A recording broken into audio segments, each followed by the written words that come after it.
3 महिन्यात काय होऊ शकतं? 3 महिन्यामध्ये लाडकी बहीण योजनेचे 1,500 प्रति महिना अशा प्रकारे साधारणपणे 4,500 जमा होऊ शकतात। म्हणजे आधीचे आता मिळालेले 3,000 अधिक 4,500 म्हणजे 7,500। 3 महिन्यामध्ये काय होऊ शकतं? 3 महिन्यामध्ये आजपासून सुरू झालेलं रक्षाबंधन, मग गोकुळाष्टमी, मग गणपती, मग नवरात्र, दिवाळी अशा प्रकारचे सगळे सण सणावार येऊ शकतात, ज्यामुळे वातावरणामधला एक मानसिक प्रभाव बदलू शकतो। 3 महिन्यानंतर काय होऊ शकतं? 3 महिन्यानंतर महाराष्ट्रातल्या सामाजिक राजकीय वातावरणामधला जो एक तणाव आहे, कुठे मराठा आरक्षणाची मागणी आहे, कुठे ओबीसी गटांचं समाजाचं म्हणणं आहे की आमची वेगळी भूमिका आहे, या सगळ्या वातावरणावरती पडदा पडू शकतो। 3 महिन्यामध्ये खूप काही होऊ शकतं आणि म्हणूनच जेव्हा महाराष्ट्राच्या विधानसभासाठीच्या निवडणुका डिसेंबरमध्ये जात आहेत असं सध्या दिसायला लागलेलं आहे, त्यामुळे विरोधक पेटलेले आहेत, आक्रमक झालेले आहेत आणि ते भाजपवर टीका करतायत। निवडणूक आयोग तर नेहमीच लक्ष आहे की निवडणूक आयोग हातचं बाहुलं बनलेलं आहे। नमस्कार, मी प्रसन्न जोशी, आपण पाहताय पुढारी न्यूजच्या यूट्यूब चॅनलवर आपला कार्यक्रम। चर्चा तर होणारच, आणि चर्चा का नाही होणार?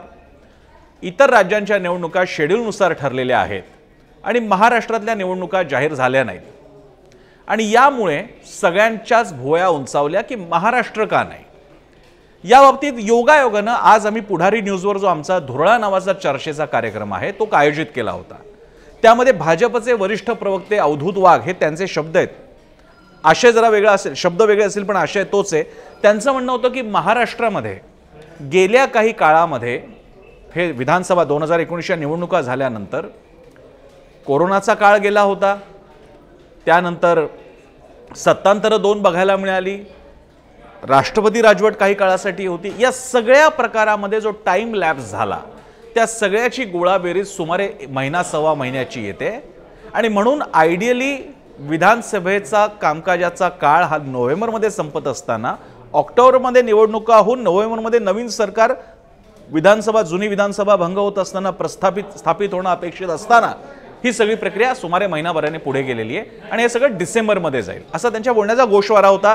तुम्हाला ती चर्चा सविस्तर ऐकायची असेल तर पुढारीच्या यूट्यूब चॅनलला, तुम्ही पुढारी न्यूजच्या यूट्यूब चॅनलला गेला तर धुरळाच्या सगळ्या जी आमची प्रोग्रामिंगची सगळी जो सेगमेंट आहे धुरळाचा, त्याच्यात हा आजची चर्चा बघू शकता। आणि यामुळे त्यांचं म्हणणं आहे की या सगळ्या प्रकारामध्ये कोणताही कावा नाहीये, कोणाचाही हस्तक्षेप नाहीये। निवडणूक आयोग एक इंडिपेंडंट स्वतंत्र बॉडी आहे आणि त्यांनी त्यांचा निर्णय घेतलेला आहे। विरोधकांचं मात्र असं मत नाहीये। त्यांचं म्हणणं आहे की भारताचा निवडणूक आयोग हा गेल्या काही काळापासून प्रचंड पक्षपाती झालेला आहे। भाजप पर्यायानं केंद्र सरकारच्या हातचं खेळणं बनलेलं आहे। हे अनेकदा निवडणुका कशा प्रकारे जाहीर केल्या जातात, किती टप्प्यांमध्ये घेतल्या जातात, कोणत्या योजनांनंतर त्यानुसार राबवल्या जातात आणि बरोबर त्याच्यानंतरच निवडणूक आयोगाच्या कशा प्रकारे पत्रकार परिषद होते हे बघायला मिळालेलं आहे। इतकंच नाही, निवडणुकीच्या नंतर सुद्धा प्रत्येक ठिकाणी एकदा निकाल लागायला सुरुवात झाली की कशा प्रकारे किती मतं पडलेले, माफ करा, मतदान झाल्यानंतर जी आकडेवारी सगळी जमा करायची असते किंवा प्रत्यक्ष मतमोजणीच्या वेळी सुद्धा जी आकडेवारी जमा करायची असते त्या नंबरमध्ये दिसणारी तफावत हे सुद्धा बघायला मिळालेलं आहे। त्यामुळे आमचा निवडणुकीच्या कामकाजावरती, आयोगाच्या कामकाजावर संशय आहे असं विरोधी पक्ष सुद्धा म्हणालेले आहेत। याही पुढे जाऊन प्रत्यक्ष मतदानाच्या दिवशी महाराष्ट्रामध्ये मुंबई आणि काही ठिकाणी जे बघायला मिळालं की नेहमीपेक्षा एकूणच यंत्रणा स्लो वाटत होती। मोठ्या संख्येनं लोक मतदानासाठी बाहेर पडले होते, मात्र तळपत्या उन्हामध्ये लोकांची अक्षरशः काहिली होत होती। म्हातारे कोतारे होते, महिला होत्या, काहींना लहान मुलं त्यांच्या सोबत होती। या सगळ्यांचा प्रचंड त्रास झाला, हे मुद्दामून करण्यात आलं असाही दावा झाला। निवडणूक आयोगाची आतापर्यंतच्या काही गोष्टी जर का पाहिल्या तर या आरोपामध्ये प्रत्यक्ष निवडणूक आयोग तसं वागतं असं म्हणायचं कारण नाही, पण शंकेची पाल नक्कीच चुकचुकते अशी स्थिती आहे। आणि या पार्श्वभूमीवर जेव्हा भारतामध्ये या सगळ्या निवडणुका जाहीर होत आहेत काही राज्यांच्या, हरियाणा आहे उदाहरणार्थ, त्यामध्ये महाराष्ट्राचा समावेश नसल्यामुळे, जम्मू काश्मीरमध्ये पण निवडणुका होत आहेत, महाराष्ट्रासारख्या अतिशय महत्त्वाच्या राज्याचा समावेश नसल्यामुळे स्वाभाविकरित्या संशय तयार होणं स्वाभाविक आहे, महत्त्वाचं आहे। आणि मी जसं कार्यक्रमाच्या आपल्या या चर्चेच्या सुरुवातीला सांगितलं एपिसोडच्या की याचे फायदे काय मिळणार आहेत, निवडणूक आयोगाच्या मनातही नसेल पण फायदे कोणाला मिळणार आहेत, तर उघडपणे दिसते की या मिळालेल्या टर्मचा, या स्पेसचा फायदा हा सत्ताधाऱ्यांना मिळू शकतो, पर्यायानं महायुतीला मिळू शकतो। मी जसं म्हणालो तसं सगळं वातावरण बदलतं। आता वातावरण टेन्स आहे, दुष्काळातून बाहेर पडल्यानंतर काही ठिकाणी ओला दुष्काळासारखी परिस्थिती आहे, मराठवाड्यात काही ठिकाणी नीट पाऊस पडलेलाच नाहीये। हे मुद्दे कमी म्हणून की काय, मराठा आरक्षणाचा मुद्दा आहे, ओबीसी समाज बांधव सुद्धा वेगळी भूमिका घेऊन उभे ठाकलेले आहेत, हे वातावरण आहे। आणि यावरती आत्ता जरा कुठे उतारा शोधायचा प्रयत्न केला महायुतीने आणि लाडकी बहीण योजना आणलेली आहे। तिचे आत्ताशी 2 महिन्याचे हप्ते गेलेले आहेत, जरा लोकांच्याकडे ते आले पाहिजेत, लोकांना त्याची सवय लागली पाहिजे की अशा प्रकारे एक अमाउंट आपल्याकडे येते, दर महिन्याला हातखर्चाला पैसे मिळतात आणि ते रजिस्टर होणं। एक लक्षात घ्या, लाडकी बहीण योजनेचा लाभ सुमारे 2 कोटी महिलांपर्यंत जाणं अपेक्षित आहे, अजून तो आकडा पूर्ण झालेला नाहीये। आणि ह्याच्यातून एक वातावरण बनलंय का, महिलांपर्यंत पोहोचली आहे का योजना, या सगळ्याचा फीडबॅक याला एक काळ जावा लागतो। मग आता हा काळ देणार कोण? मग त्यामुळे जर का समजा धरून चालू निवडणूक आयोगाचं जे काही म्हणणं असेल, पण त्यामुळे हे जर का मिळत असेल काळ, तर त्याचा महायुतीला नॅचरली फायदा होताना बघायला मिळतोय। आणि म्हणून महाविकास आघाडीचं म्हणणं आहे की हा रडीचा डाव आहे। शरद पवारांनी टीका केली, सुप्रिया सुळेंनी टीका केली, काँग्रेसनेही टीका केलेली आहे आणि संजय राऊतांनी सुद्धा टीका केलेली आहे।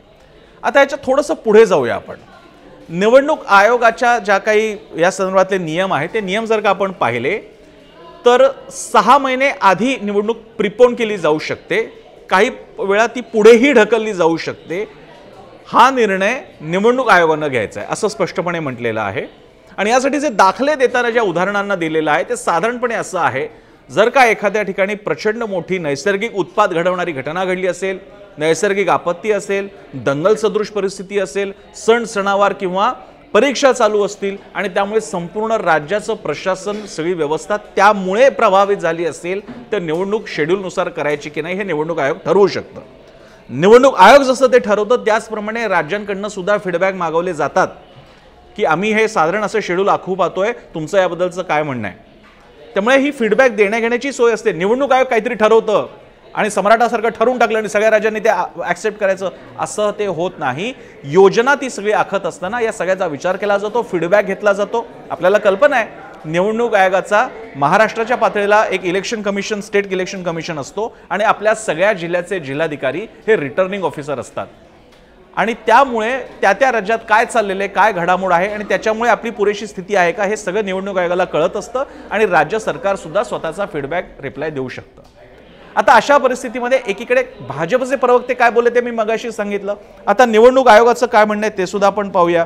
प्रत्यक्ष निवडणूक आयोगाने जे शब्दांमध्ये वर्णन केलेलं आहे की आम्ही का हे करतोय, ते शब्द असे आहेत, इंग्लिश स्टेटमेंट मूळचं असं आहे जे मी तुम्हाला सांगतोय। In case of Maharashtra assembly polls we will need some time for preparation since we have to complete a lot of ground work which has been delayed due to monsoon. पावसाळ्याचा हा सगळा काळ आहे, त्याच्यामुळे अनेक व्यवस्था करण्यासाठी आम्हाला काही काळ हवा आहे। Plus there are several festivals such as Ganeshotsav, Navratri and Deepavali between September to October this year, so schedule for a large state like Maharashtra will have to be work accordingly. CFC म्हणजे chief election commission CEC Kumar असं म्हणाले। अशा प्रकारे त्यांचं मी जे बोलले ते लिहिलेलं आहे। थोडक्यात असं, महाराष्ट्रामध्ये आणि एकूणच देशामध्ये मान्सून आता संपलेला आहे, महाराष्ट्रामध्ये 3-4 सण आलेले आहेत, या सगळ्यामध्ये प्रशासकीय व्यवस्था करायला आम्हाला काळ लागू शकतो, रिसोर्सेस लागू शकतात, म्हणून आम्ही ते सध्या निवडणुका न घ्यायचा निर्णय घेतलेला आहे। निवडणूक आयोगाच्या अधिकारांबद्दल पूर्ण आदर बाळगून त्यांचं ते डिस्क्रिप्शन याबद्दल पूर्ण भान ठेवून तरी सुद्धा महाराष्ट्रासारख्या स्थितीमध्ये भारतामध्ये काही अख्खी लोकसभा इलेक्शन निवडणूक आयोग या देशामध्ये पार पाडतं, पूर्ण वेगळे टेम्परेचरचे स्केल्स आपल्याकडे आहेत, मैदानाचे गवताळ मैदानाचे प्रदेश आहेत आणि उंच पर्वतरांगा पण आहेत, समुद्री तटावरती भाग सुद्धा आहेत आणि दऱ्याखोऱ्यांचे भाग आहेत। त्या ठिकाणी एकाच वेळी संपूर्ण पॅटर्नभर देशभरामध्ये निवडणुका होऊ शकतात। मग 3-4 राज्यांमधल्या महाराष्ट्रामध्ये होऊ शकत नाही, यासाठीची कारणं पुरेशी आहेत का? फेस्टिवल सीझन हे सगळं होण्याच्या नंतर मध्ये प्रचंड गॅप्सही मिळत आहेत। महाराष्ट्रामधल्या सारख्या निवडणुका या जास्तीत जास्त 2 फेजमध्ये सुद्धा होऊ शकतात, खरं तर 1 फेजमध्ये पण होऊ शकते, पण शेवटी तो आपला कॉल नाही आहे। पूर्ण आदर ठेवूया आपण, निवडणूक आयोगाची स्वतःची एक मेकॅनिझम आहे। पण असं असताना तुम्ही जेव्हा हा काळ पुढे ढकलता, त्याचा जरी तुमची इच्छा नसली तरी स्वाभाविक फायदा हा स्थानिक सत्ताधाऱ्यांना होत असतो आणि तो कोणताही सत्ताधारी असो। यावेळी जर का महाराष्ट्रात महाविकास आघाडीचं सरकार असतं तरी मी हेच म्हणालो असतो की त्यांना तो फायदा झाला असता आणि अशा वेळी त्या जनतेला सरकार कायम ठेवण्याचा किंवा बदलण्याचा जो निसर्गदत्त घटनादत्त अधिकार आहे त्यावरती काही प्रमाणात अतिक्रमण होतं आणि ते होऊ द्यायचं का? तशी खरंच अपवादात्मक स्थिती महाराष्ट्रात आहे का, हा प्रश्न मात्र विचारायला हवा। अर्थात निवडणूक आयोग आहे ते पत्रकार परिषद घेतात, भूमिका सांगतात आणि मोकळे होतात. त्यांना चॅलेंजही त्या प्रमाणात करता येत नाही, कारण संविधानानं आपल्या निवडणूक आयोग, कोर्ट, शासन, प्रशासन यांच्यामधल्या काही एक डिव्हिजन्स तयार केलेले आहेत. त्यामुळे याचा आपल्याला आदर ठेवावा लागतो. एक मात्र नक्की की चर्चा तर होणारच. अशासारख्या या गोष्टी गेल्या काही काळापासून घडतायत. निवडणूक आयोगावरती एक आमचा लाडका आहे निवडणूक आयोग, म्हणजे लोकशाही प्रधान देशामध्ये भारतासारख्या देशात निवडणूक आयोग जे काम करतो आणि त्याचे सगळ्यात तळागाळाचे कर्मचारी ज्या प्रकारचं काम करत असतात, 4-4, 5-5 जणांची टीम कुठेतरी अगदी अतिदुर्गम प्रदेशात जाऊन सुद्धा मशीन इन्स्टॉल करत असतात आणि मतदान घडवून आणत असतात. लोकांकडनं शिव्याशाप सुद्धा ऐकायला मिळतात, कुठेतरी बंदोबस्त नीट नसतो, प्रचंड उन्हाळा सुद्धा असतो. अशा वेळी हे सगळे कर्मचारी जे विविध शासकीय सेवांमध्ये काम करत असतात आणि या सगळ्यांना घेऊन हा निवडणूक आयोग हा प्रचंड मोठा लोकशाहीचा उत्सव साजरा करतो. त्यामुळे निवडणूक आयोग आमचा लाडका आहे. पण या लाडक्या निवडणूक आयोगानं सगळ्या राज्यांच्या बाबतीत सुद्धा लाडकं दोडकं करू नये, आम्हाला सुद्धा लाडकंच मानावं, याच अपेक्षेसाठी चर्चा तर होणारच. कसा वाटला तुम्हाला एपिसोड जरूर सांगा. यूट्यूबच्या या आमच्या चॅनलखाली तुम्ही कमेंट्स करू शकता. बेल आयकॉन दाबून तुम्ही नोटिफिकेशन मिळवू शकता. सबस्क्राईब करा, म्हणजे आपल्याला हा कार्यक्रम सारखा तुमच्यापर्यंत पोहोचवता येईल. फेसबुक, इंस्टाग्राम आणि एक्सवर पुढारी न्यूज आहे, फॉलो करा. मी स्वतः फेसबुक आणि एक्सचा वापर करतो. संपर्कात राहूया, मला फॉलो करू शकता तुम्ही. आणि सगळ्यात महत्त्वाचं म्हणजे न चुकता पहा पुढारी न्यूज, कारण पुढारी न्यूज म्हणजे आवाज जनतेचा.